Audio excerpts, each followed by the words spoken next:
So this problem involves determining whether or not we clear some kind of elevated position based on an angle and a velocity of an object that's been thrown, kicked, hit, whatever it's been. In this case, we're kicking a football. We're going to try and kick this football. So here's our football right here. And we're going to kick it at 32.1 meters per second at an angle of 37 degrees from the horizontal. And we're kicking it at a field goal post that is 30 meters away, right there. And that crossbar there is 3.05 meters above the ground. So our whole goal here is to see, okay, does this go here? Does it go there? Where does this ball go? When it gets to this crossbar point here, when it's traveled that first 30 meters, where is it? What height is it at? Is it above that crossbar? So what we really want to know is a dy. We want to know the height of that object. But we want to know at a given point in time. And in free fall, we came up with an equation that told us what is the height of an object at any point in time in its motion. So that equation looks like this, VIT plus gt squared divided by 2, where g is negative 10 meters per second squared. The one caveat here, we need to make this a little bit more clear, is we're talking about the velocity in the y-axis, not the velocity overall or the velocity in the x-axis, but we have to be specific to that y-axis velocity.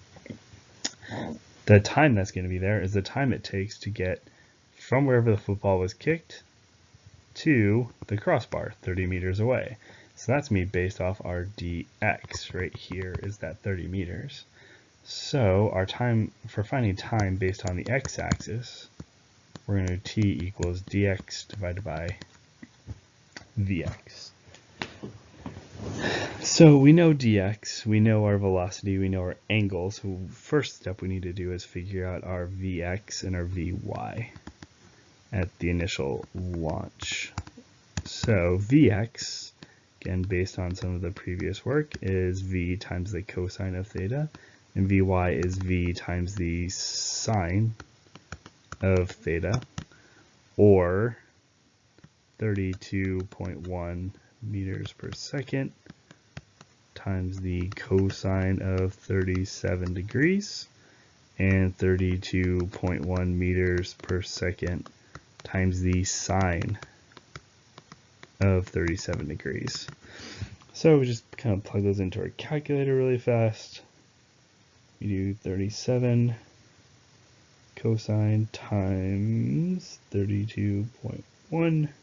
It gives us a velocity here of 25.6 meters per second on the x-axis. And on the y-axis, we have 37 sine times 32.1, and we get a velocity of 19.3 meters per second on the y-axis. So first off, this makes sense. They're pretty close to each other because the angle is close to 45 degrees. Remember, a 45-degree angle would be the point where the x and y velocity would be exactly equal to one another, but since we're below 45, x should be slightly more than the y component of the velocity, but not drastically.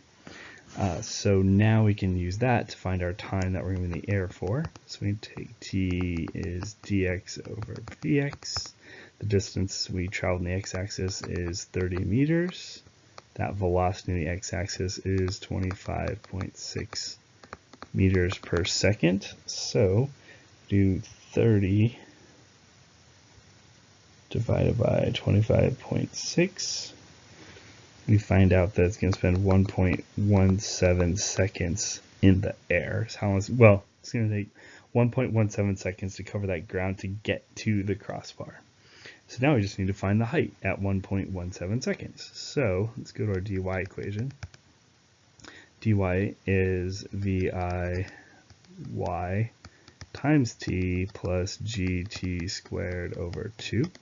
So VIY, the initial y velocity, is 19.3 meters per second, We're going to multiply that by 1.17 seconds. And then we're going to subtract from that 10 meters per second squared times 1.17 seconds squared divided by 2. So the first part, 19.3 times 1.17 is 22.6.